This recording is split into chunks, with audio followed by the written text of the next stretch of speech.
살롬. 지난 시간에는 신비주의의 개념에 대해서 알아보았습니다.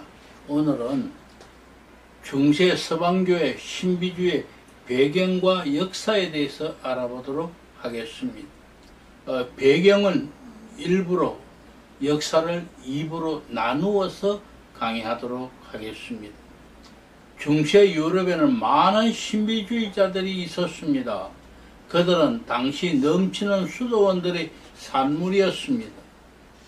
신비주의 실행에는 당시에 두 가지 모습이 있었습니다. 하나는 육신적인 것들의 즐거움을 유혹으로부터 자신을 극복하고 금욕주의 삶이며, 또 하나는 자신의 마음을 열고 작은 목소리에 심령을 기울이는 기도, 묵상, 그리고 명상에 헌신하는 삶이었습니다. 이것은 일반 사람들보다도 수도사들에 의하여 행해졌습니다. 이러한 수도원주의는 하나님께 집중하는 삶을 사는 것이기에 그리스도인의 더 높은 형태의 삶이라고 일반적으로 간주되었습니다. 4세기에 기독교회가 로마 제국에 의해 공인되어 박해가 종식된 후 수도원 삶은 실질적인 순교 다음으로 그리스도인의 가장 완전한 신앙 고백으로 믿어졌습니다. 초대교회는 믿음을 수호하기 위하여 자신의 삶을 바친 순교자를 가장 완전한 그리스도인으로 높였습니다. 그러나 4세기에 들어와서 로마의 박해가 사라지고 그리스도인의 수도원 삶이 순교를 대처하기 시작했습니다. 결과적으로 수도원주의는 기독교 순교를 영적으로 개성하는 것이 되었던 것입니다. 믿음의 수호를 위하여 문자 그대로 죽지 않는다면 금욕적 자기 부정을 통하여 자신에 대하여 죽는다는 것이었습니다. 수도사들에 의하여 행해진 신비주의 명상은 완전한 자기 망각, 육신의 영적 죽음, 그리고 하나님을 모습을 닮아가는 것을 목표로 삼게 되었습니다. 중세 영성의 가치는 수도원 문화에서 나옵니다. 하나님 앞에서 잘 사는 것이 하나님에 대하여 잘 알고 잘 가르치는 것보다 더 중요하다고 그들은 생각했습니다. 중세 스콜라주의는 질문에서 논쟁으로 흘러갔지만 수도원 영성은 읽고 묵상 기도를 하며 명상에 잠기는 것이었습니다. 수도원에서 수도사들과 수녀들은 묵상을 준비하기 위하여 읽었고 그것은 논쟁을 진행되지 않았으며 기도의 반영으로 이어졌습니다. 이것이 그들의 배움에 대한 사랑의 동기이었고 하나님을 향한 욕망을 훈련시키는 방법이었습니다. 수도원 삶은 관상과 활동이 조화를 이루도록 추구했고 학적 헌신은 내적 평강과 영적 체험, 그리고 공동체 내에서 겸손한 윤리적 실천으로 이어지기를 추구했습니다. 이것이 중세 영적 전통을 감화시켰고 수도원이 목표로 삼고 추구했던 이상이었습니다. 수도원주의 매우 단순한 기독교적 금욕주의로부터 시작되었습니다. 신약시대부터 그리스도인들은 십자가를 지고 자신을 따르라고 말씀하신 그리스도를 따라 자신을 부인하는 그리고 징벌하는 모습이 나타났습니다. 그들은 그리스도께서 고난을 당하신 것 같이 자기들도 고난을 통하여 하나님과 관계를 맺는 것으로 생각했습니다. 심한 금욕주의, 광야 생활을 하는 수도사들뿐만 아니고 제롬과 같은 고대 기독교 지도자들도 광야로 가서 그리스도처럼 40일 동안 금식하고 묵상해야 할 의무가 있는 것으로 생각했습니다. 서방수도원주의를 개혁하고 조직한 베네딕트 모든 사람들과의 접촉을 끊고 동굴에서 3년 동안 살았다고 전해집니다. 이 모두가 자기를 부인하라는 그리스도의 명령을 따르는 것이었습니다. 그러나 이런 개인적 금욕주의가 공동체의 성격으로 발전하며 최초로 형성된 베네딕토 수도원은 이런 극심한 개인적 금욕주의를 적절하게 조정했습니다.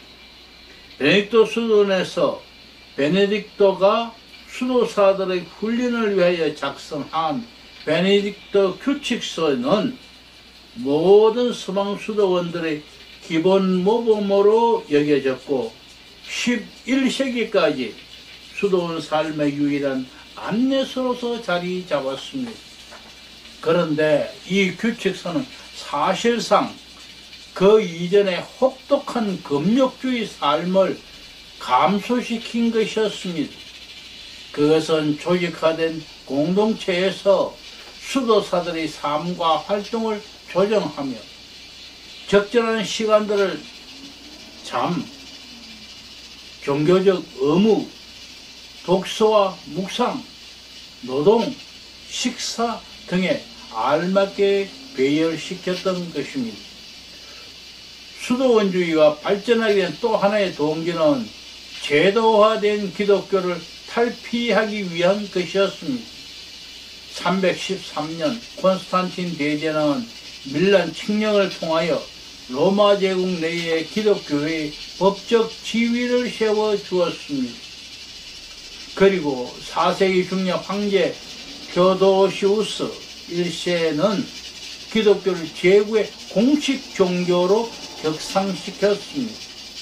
과거 기독교 교회가 박해를 받으며 어려운 가운데 투쟁하며 영적으로 성장하던 시대와는 형편이 완전히 달라진 것입니다. 그것은 기독교의 편안함은 제공하였지만 동시에 정치적 긴장감과 신앙적 역동성을 사라지게 하였습니다. 기독교회의 모든 활동들이 판에 박힐 일상적인 것들이 되면서 광야로 나가서 금욕주의를 실천하는 것이 원시적 기독교의 정신을 보존한 방법이 되었던 것입니다. 중세 전통은 수도원 삶을 매우 긍정적으로 평가했습니다. 의세는 성직자인 수도자나 혹은 수도원적 삶을 영위하는 성직자들이 교회 지도자들이 되어야 한다고 생각했습니다. 그는 모든 그리스도인들이 수도원적 삶을 살아야 되는 것은 아니라고 말했지만 수도사들과 성직자들로부터는 초대 공동체적인 사도적 삶을 요구했습니다. 의세는 자신의 재산이나 결혼을 포기하지 않는 사람들은 구원의 소망이 없다고 주장하는 입장을 이단이라고 판단했으나 수도원주의 이 땅에서 하나님 나라를 실현하는 가장 훌륭한 방법이라고 묘사했습니다. 교황 그레고리우스 대제는 그리스도인들을 평신도, 성직자, 수도사로 분류했습니다. 그중 수도사는 모든 육신적 쾌락을 거부하고 일상적인 삶으로부터 자유로워진 자로서 하나님을 전적으로 추구하는 명상의 삶을 사는 사람들로 특별하게 취급되었습니다. 제롬으로부터 중세 12세기 클레르고의 성 버나드까지 수도원 삶은 더 높은 차원의 삶으로 인정받았습니다. 버나드는 수도사가 되어 인간에게 하나님 형상을 회복시키어 그리스도를 닮도록 하는 것이 그리스도인으로서 최상의 삶을 사는 것이라고 말했습니다. 순종하고 자신을 희생하여 그리스도를 닮아가며 교회의 순교자와 원래 기독교 이상을 보존하려는 노력은 수도사들에게 일반 성직자들에 비하여 종교적 우월감을 주었던 것입니다. 서유럽 기독교회 초기부터 거의 800년 기간 동안 신비주의는 수도원적이고 금욕주의자들의 영향을 많이 받았습니다. 서방교회의 신비주의 기초를 세운 사람들 중 대표적인 인물은 존 카시안, 어거스틴, 그리고 교황 그리고리우스 1세 등을 들 수 있습니다. 존 카시안은 스키디스 사람으로 이집트에서 광야 금욕주의자로 살았습니다. 그는 사제로 안수받은 후에 415년경 서유럽으로 가서 고레에 있는 마세일리의 수도사들과 수녀들을 위한 집을 지었습니다. 공동체에서 살고 있는 수도사들의 외적 실천들 묘사한 수도자의 강요와 수도사들의 내적 삶을 따르고 있는 협의는 이집트 신비주의자들의 금욕주의 이상들과 자신의 영적 가르침을 기록한 글로 오랜 기간 동안 동방과 서방의 수도원주의를 연결시켜주는 중요한 자료로 인식되었습니다. 그는 모든 형상과 감각을 초월한 하나님을 제시하며 우리 기도는 어떤 형상에 집중해서는 안 된다고 강조했습니다. 신비주의 명상의 기도는 소리나 말에 얽매이면 안 되며 그것은 불같은 돌출로서 형언할 수 없는 흥분과 영혼의 만족할 줄 모르는 돌진이고 감각에 얽매이지 않고 말로 형연할 수 없어서 한숨과 탄식에 의하여 영혼이 하나님께로 자신을 부어버리는 것이라고 가르쳤습니다.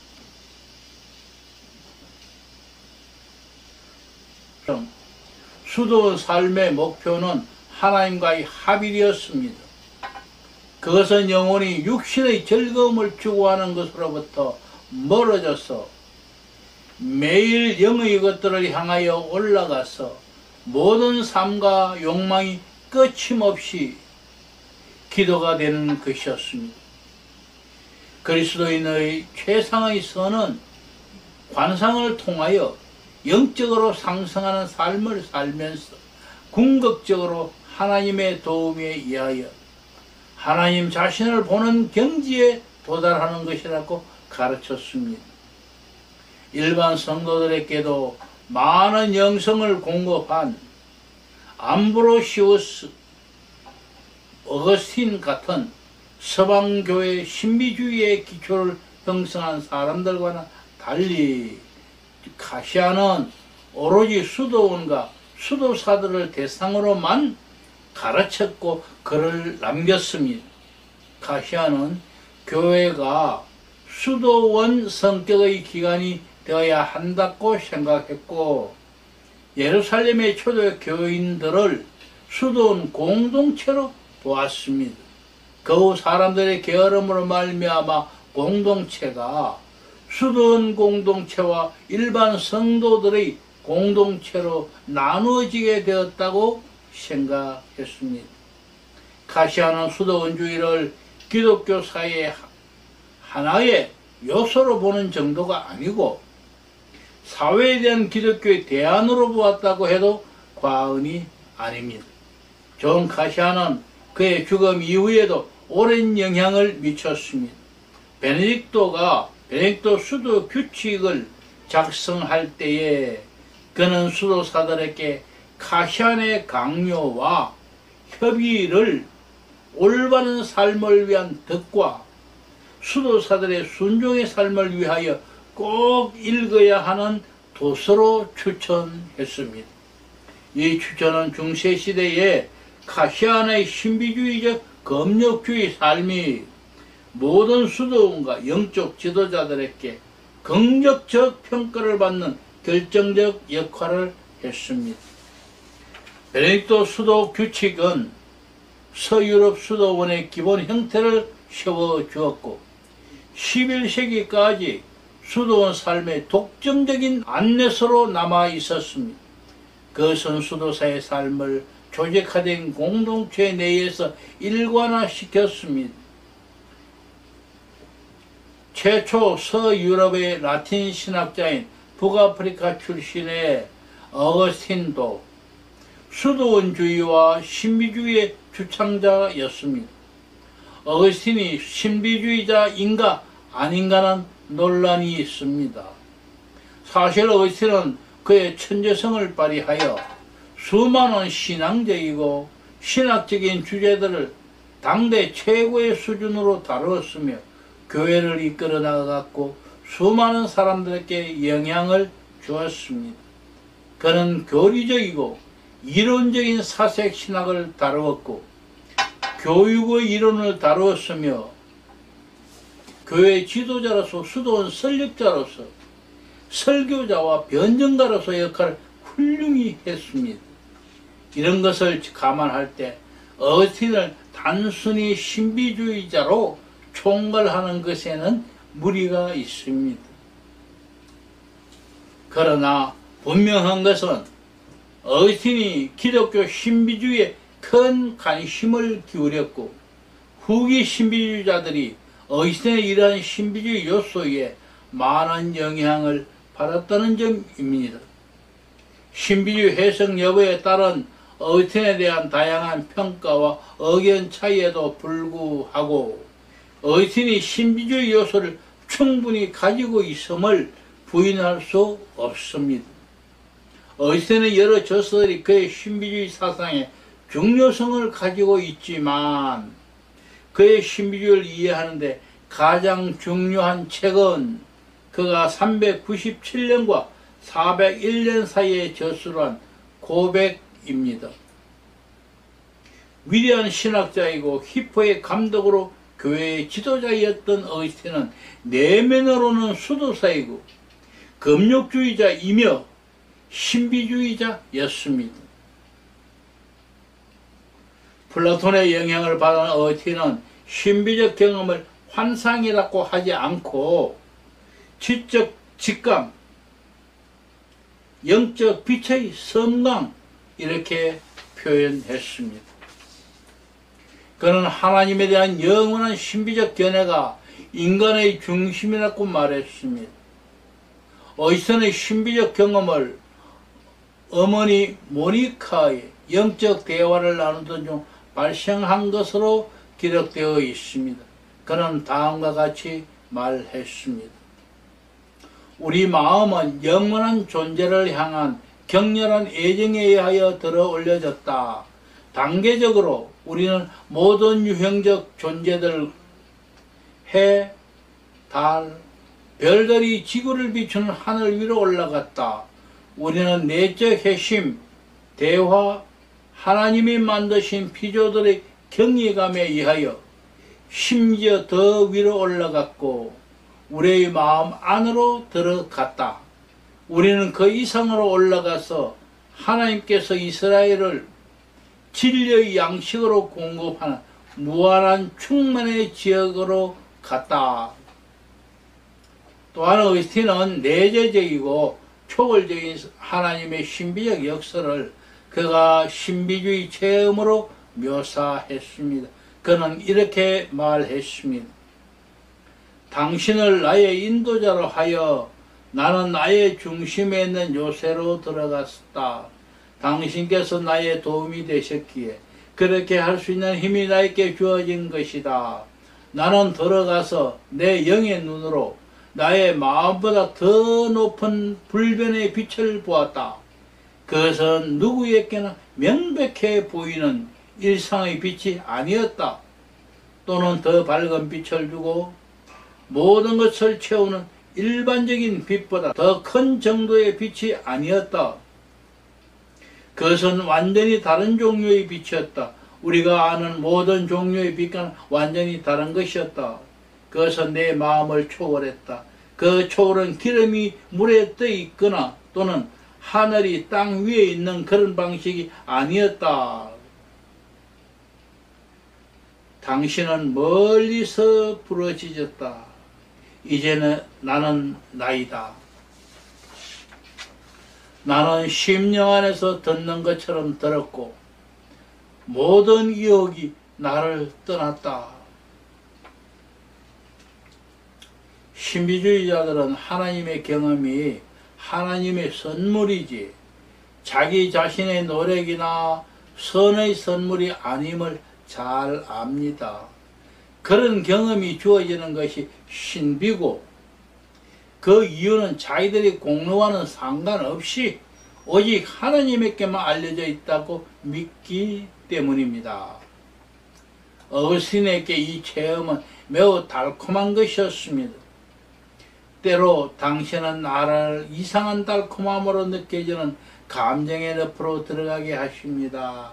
이것이 내 안에서 완전하게 이루어진다면 그것은 이 세상을 초월한 경험일 것입니다.